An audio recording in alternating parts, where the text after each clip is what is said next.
Assalamualaikum warahmatullahi wabarakatuh. Hai, perkenalkan saya Isna Afifatul Ummah dari jurusan Bimbingan Penyuluhan Islam IAIN Ponorogo. Di video kali ini kita akan membahas tentang pengertian psikologi klinis dan kekhususan psikologi klinis. Selamat menonton.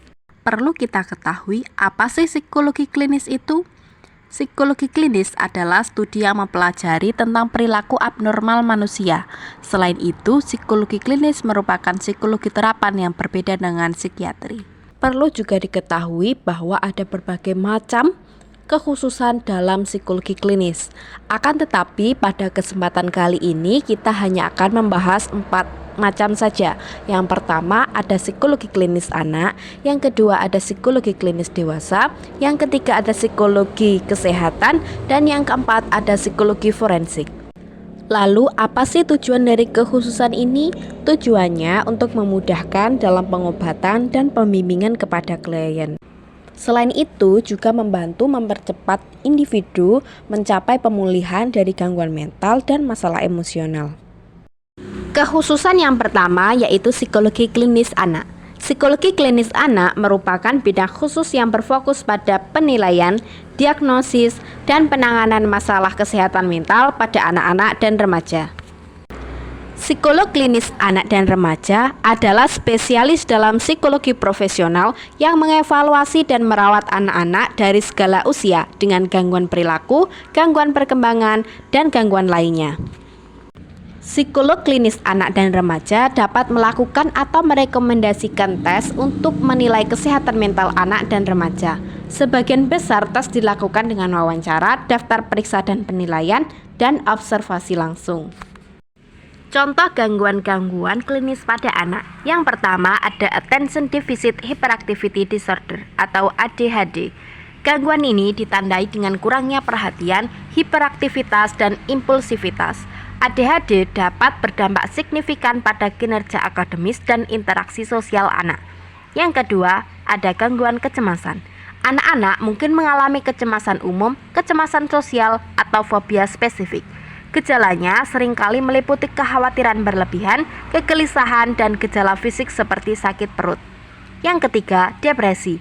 Meskipun sering diabaikan, anak-anak dapat menunjukkan tanda-tanda depresi, termasuk kesedihan terus-menerus, kehilangan minat dalam beraktivitas, dan perubahan nafsu makan atau tidur.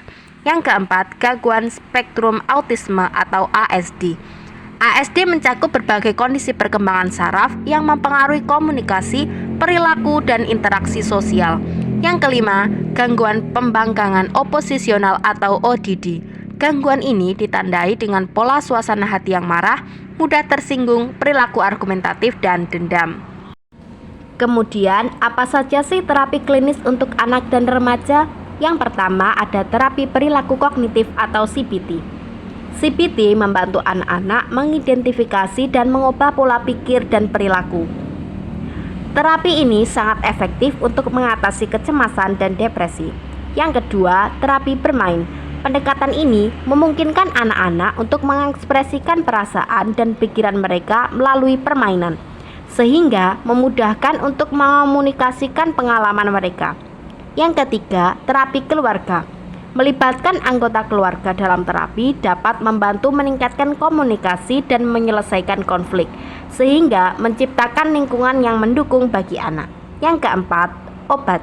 Dalam beberapa kasus, obat dapat diresepkan untuk membantu mengelola gejala, terutama untuk gangguan seperti ADHD dan kecemasan berat.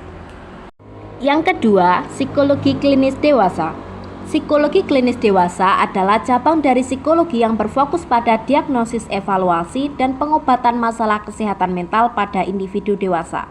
Peran psikolog klinis semakin vital, yaitu tidak hanya membantu individu mengatasi gangguan mental, tetapi juga berkontribusi pada pengembangan strategi pencegahan dan intervensi yang efektif. Adapun faktor-faktor yang mempengaruhi psikologi klinis dewasa ada 4. Yang pertama ada faktor biologis.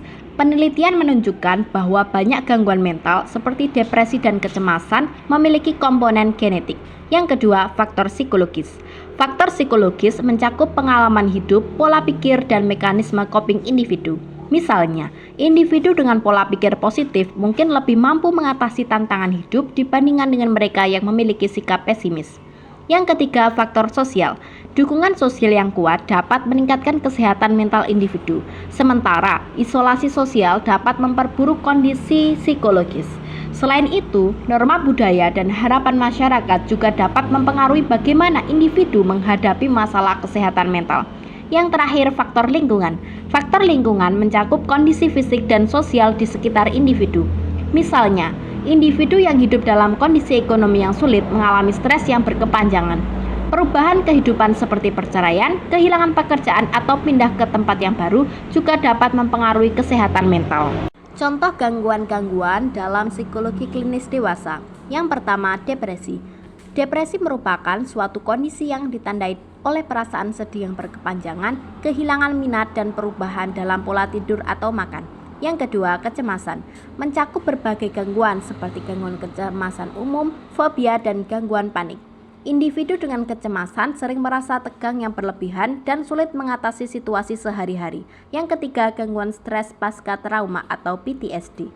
Terjadi setelah individu mengalami atau menyaksikan peristiwa traumatis. Gejala dapat mencakup kilas balik, mimpi buruk, dan kecenderungan menghindari situasi yang mengingatkan pada trauma. Kemudian, terapi apa saja sih yang bisa digunakan untuk psikologi klinis dewasa? Yang pertama ada CBT atau Cognitive Behavior Therapy. Terapi ini berfokus pada mengubah pola pikir dan perilaku negatif menjadi positif.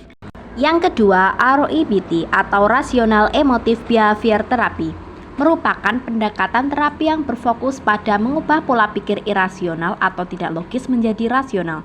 Dengan kata lain, REBT ini membantu untuk melihat situasi dari sudut pandang yang lebih objektif dan sehat secara emosional. Yang ketiga, psikologi kesehatan. Psikologi kesehatan adalah studi tentang keadaan psikologis yang dapat berpengaruh pada kondisi kesehatan fisik.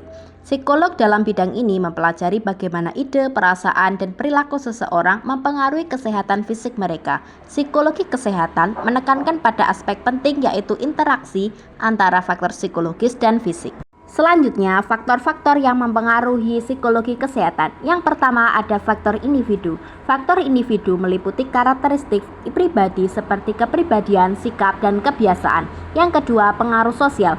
Rasa keterhubungan dan dukungan sosial dapat membantu individu mengatasi kesulitan dan mengurangi tingkat kecemasan atau depresi. Yang ketiga, lingkungan. Lingkungan yang bersih dan aman dapat meningkatkan kesejahteraan, sedangkan lingkungan yang berisiko dapat meningkatkan stres dan masalah kesehatan lainnya. Yang keempat, budaya dan gaya hidup. Gaya hidup yang tidak sehat seperti kurang tidur, pola makan buruk, dan kurangnya aktivitas fisik dapat berkontribusi pada masalah kesehatan mental. Yang kelima, akses terhadap layanan kesehatan. Sistem kesehatan yang baik dapat memberikan dukungan yang diperlukan untuk mencegah dan mengatasi masalah kesehatan. Gangguan yang sering terjadi pada psikologi kesehatan. Yang pertama ada jantung koroner. Seringkali stres memicu perilaku tidak sehat seperti merokok, makan berlebihan, dan kurang tidur, yang semuanya dapat meningkatkan risiko penyakit jantung. Yang kedua, kanker. Cara seseorang mengatasi stres dapat mempengaruhi risiko kanker. Terapi psikologi kesehatan. Yang pertama, terapi kognitif perilaku, yaitu mengidentifikasi dan mengubah pola pikir negatif menjadi pola pikir yang positif. Yang kedua, terapi mindfulness, melibatkan teknik pengendalian pikiran dan perhatian yang membantu individu untuk tetap hadir di saat ini dan kini. Yang ketiga, terapi dukungan. Dalam terapi ini, individu mendapat dukungan emosional dari seorang terapis atau keluarga. Yang terakhir adalah psikologi forensik. Psikologi forensik adalah gabungan dari psikologi dan hukum. Psikologi forensik merupakan aplikasi pengetahuan psikologi, khususnya psikologi klinis pada masalah-masalah yang dihadapi oleh jaksa, polisi, dan lembaga hukum lainnya untuk menyelesaikan masalah yang berkaitan dengan keadilan sipil, kriminal, dan administratif. Selanjutnya yaitu keahlian untuk praktek psikologi forensik. Yang pertama ada klinis, untuk memahami kondisi psikologi individu yang sedang diamati. Yang kedua, forensik, untuk menjawab pertanyaan hukum yang diajukan oleh pengadilan. Yang ketiga, hukum, untuk memahami konteks hukum di mana penilaian psikologis dilakukan. Lalu untuk apa saja sih psikologi forensik? Yang pertama untuk kasus pidana, yaitu bekerja sama dengan penegak hukum untuk mengembangkan profil kriminal. Yang kedua kasus perdata, mengevaluasi dampak psikologis seperti trauma akibat kecelakaan atau pelecehan. Yang ketiga, hukum keluarga, menilai kemampuan mengasuh anak dan memberikan rekomendasi pengaturan hak asuh. Yang keempat, konsultasi dan pelatihan, memberikan bantuan kepada para profesional dalam memahami aspek psikologis dari pekerjaan mereka. Terima kasih sudah menonton, semoga bermanfaat. Akhirul kalam, wassalamualaikum warahmatullahi wabarakatuh. See you.